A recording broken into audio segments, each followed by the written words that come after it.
Oke, baiklah. Dalam video kali ini saya akan membahas tentang uji Chi-square dalam SPSS. Nah, di sini saya sudah memindahkan datanya tentang kecenderungan masyarakat terhadap pemilihan kepala daerah. Di sini saya menggunakan 50 data responden masyarakat untuk menganalisanya. Nah, kita ambil analis di sini dan ambil non parametric test dan ambil juga legasi dialog dan Chi-square. Jadi, di sini kita masukkan kecenderungan masyarakat dalam tes variable list. Lalu tekan OK dan didapati hasilnya di sini, yaitu kecenderungan masyarakat. Di sini yang memilih secara langsung adalah 34 orang dan yang memilih tidak langsung adalah 16 orang. Totalnya ada 50 orang, 50 responden. Dan hasilnya di sini adalah SIM signifikansinya adalah 0,011. Artinya ini kurang dari 0,05. Yang apabila kurang dari 0,05, maka dengan demikian dapat disimpulkan bahwa HA diterima. Artinya masyarakat memiliki kecenderungan yang berbeda terhadap tata cara pemilihan kepala daerah yang dilakukan secara langsung dan tidak langsung.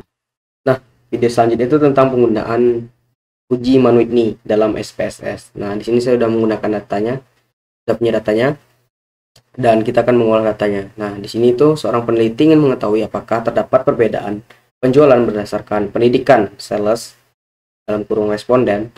Dalam kasus ini jumlah sampel digunakan adalah sebanyak 10 orang atau 10 responden.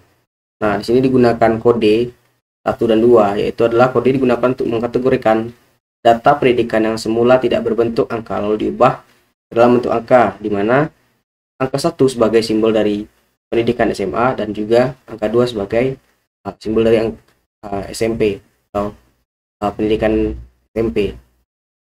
Nah, kita langsung masuk ke analisis saja. Ambil analisis di sini dan ambil non parametric test, lalu legasi dialog, dan kita ambil 2 independent sampel. Nah, penjualan per bulan ini kita masukkan ke dalam tes variabel, dan sedangkan tingkat pendidikan kita masukkan dalam grouping variabel. Nah, sebelum kita tekan OK, kita ambil define group dan kita ketikkan di grup 1 sebagai 1 dan grup 2 yaitu 2. Ini kita ambil OK. Nah, di sini kita dapati hasilnya. Jadi di sini kita lihat N adalah jumlah dari responden yang kita dapat atau responden yang kita miliki. Nah, di sini SMA ada 5 orang dan SMP ada 5 orang. Jadi totalnya 10. Nah, yang perlu kita ketahui adalah ASIM signification to tell-nya. Nah, di sini adalah 0,09. Artinya, jika ASIM signifikansi to tell-nya adalah 0,09, maka itu adalah kecil dari 0,05. Maka tentu saja AA diterima dan HO ditolak. Nah, maka dalam hal itu ada perbedaan yang signifikan terhadap penjualan per bulan berdasarkan tingkat pendidikan seller. Oke, baiklah, dalam video kali ini saya akan membahas tentang uji Wilcoxion dengan menggunakan SPSS, dan di sini saya sudah memiliki datanya. Di sini adalah seorang peneliti ingin melakukan pengukuran terhadap denyut nadi 8 mahasiswa sebelum dan sesudah merokok. Nah, ini datanya. Ini data sebelum dan ini data sesudah. Nah, kita langsung aja lakukan analisisnya. Kita tekan analisis, lalu ambil non parametric test dan ambil legasi dialog, lalu ambil to relate sample. Nah, di sini kita tekan shift dan kita masukkan ke dalam sini. Nah, setelah buka kotak dialognya, kita tekan shift dan kita masukkan ke data sebelum dan sesudah ini ke dalam test pairs. Nah, setelah itu kita tekan OK. Nah, di sini kita dapat hasilnya. Bahwasannya yang kita perlu ketahui adalah di sini ASIM signifikansi to tell-nya di sini adalah 0,049, artinya kecil dari 0,05. Nah, dapat dikatakan bahwasannya diperoleh nilai ASIM signifikansi to tell-nya adalah sebesar 0,049, dan karena hal tersebut maka dapat disimpulkan bahwa ada perbedaan denyut nadi sebelum dan sesudah merokok. Pada video kali ini saya akan mencoba untuk menyelesaikan sebuah kasus tentang korelasi rank Spearman. Nah, menggunakan SPSS. Jadi langsung masuk aja ke SPSS-nya. Nah, di sini datanya udah saya masukin. Sebelum itu, di sini saya akan mengambil contoh kasus, yaitu seorang peneliti ingin mengetahui apakah terdapat hubungan antara kualitas produk dengan kepuasan konsumen. Nah, jadi peneliti menyebar 10 kuesioner di sebuah toko furnitur. Masalah yang akan diteliti ialah seberapa besar hubungan antara variabel kualitas produk dengan kepuasan konsumen. Berikut 10 orang responden atau pengunjung yang diberikan kuesioner. Nah, oke, baiklah. Nah, ini kan datanya belum menjadikan angka, jadi di sini masih berupa jawaban yang diberikan oleh responden. Jadi dapat diartikan untuk kualitas produk sangat tidak berkualitas dilambangkan dengan STB, tidak berkualitas dengan TB, dan cukup berkualitas dengan CB, berkualitas dengan B, dan sangat berkualitas yaitu SB. Nah, untuk kepuasan konsumen menggunakan kode sangat tidak puas atau STP, dan juga tidak puas dengan TP, dan juga cukup puas dengan CP, lalu puas dengan P, dan sangat puas adalah SP. Nah, jadi setelah itu jawaban tersebut saya jadikan ke dalam angka seperti ada dalam SPSS ini. Kualitas produk adalah variabel X dan kualitas konsumen adalah variabel Y. Oke, kita langsung masuk aja ke analisisnya. Jadi kita pertama-tama ambil analisis dan ambil correlates dan ambil bivariate. Nah, di dalam bivariate ini kalian tekan shift, memasukkan keduanya dan masukkan ke dalam variables. Nah, ini kita ganti dengan Spearman. Nah, sebelum itu kalian harus pastikan dulu di sini sudah exclude case pairwise. Nah, oke, continue, lalu tekan OK. Nah, didapati hasilnya di sini. Bahwasannya koefisien korelasinya adalah 0,838. Nah, dapat diartikan bahwasannya dari 0,838 yaitu artinya tingkat kekuatan hubungan korelasi antara variabel kualitas produk dengan kepuasan konsumen adalah sebesar 0,838 atau sangat kuat. Nah, dengan ditandai tanda bintang 2 artinya korelasi bernilai signifikan pada angka signifikasi sebesar 0,01. Nah, selanjutnya ketika kita melihat arah jenis hubungan variabel kualitas produk dengan kepuasan konsumen, angka koefisien korelasi pada hasil di sini, koefisien korelasinya adalah 0,838, sehingga hubungan kedua variabel tersebut bersifat searah atau sejenis hubungan searah. Dengan demikian dapat diartikan bahwa kualitas semakin ditingkatkan kualitas produk, maka kepuasan konsumen juga akan meningkat. Nah, ketika kita melihat signifikansi kedua variabel tersebut, nah, berdasarkan output di sini dapati bahwasannya nilai signifikansi totalnya sebesar 0,002. Ini signifikansi totalnya. Maka dari itu dapat disimpulkan karena nilai signifikansi totalnya kurang dari 0,05, maka artinya adalah hubungan yang signifikan atau berarti antara variabel kualitas produk dengan kepuasan konsumen.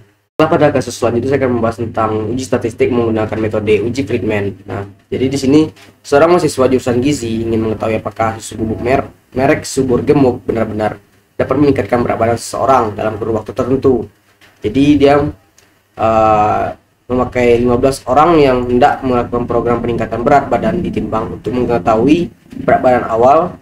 Terus kemudian 15 orang tersebut diberi minum susu bubuk merek subur gemuk, lalu ditimbang kembali berat badannya setelah seminggu diminum, dan setelah itu berat badan sebulan setelah minum, dan berat badan setelah setahun minum.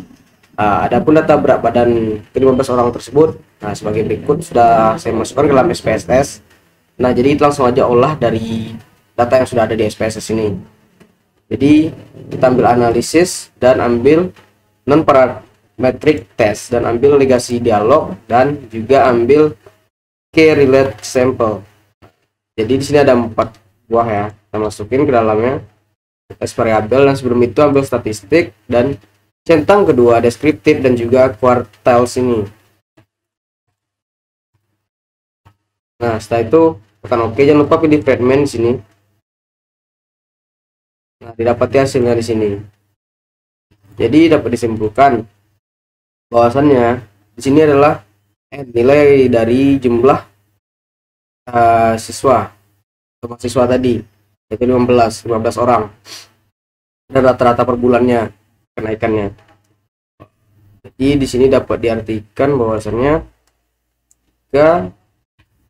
di sini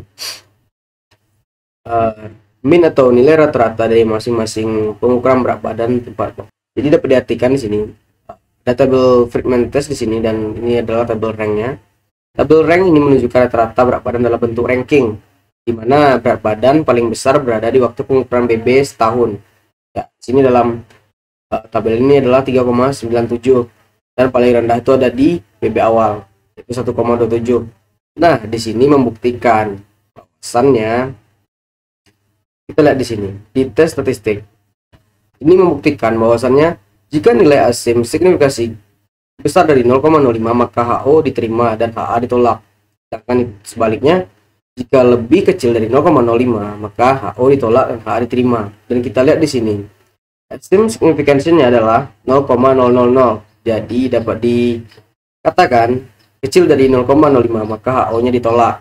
Jadi dapat disimpulkan dengan demikian bahwa susu bubuk merek subur gemuk benar-benar dapat meningkatkan berat badan seseorang. Saya akan membahas tentang uji rantes. Nah, dalam statistik di sini saya sudah memiliki datanya tentang pengaruh kurs X1 dan SBI X2 terhadap IHSG yaitu Y tahun 2013.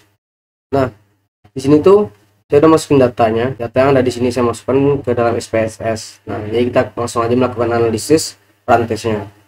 Jadi oke, baiklah, kita akan melakukan analisis rantesnya dengan menggunakan analis dan ambil regression lalu ambil linear.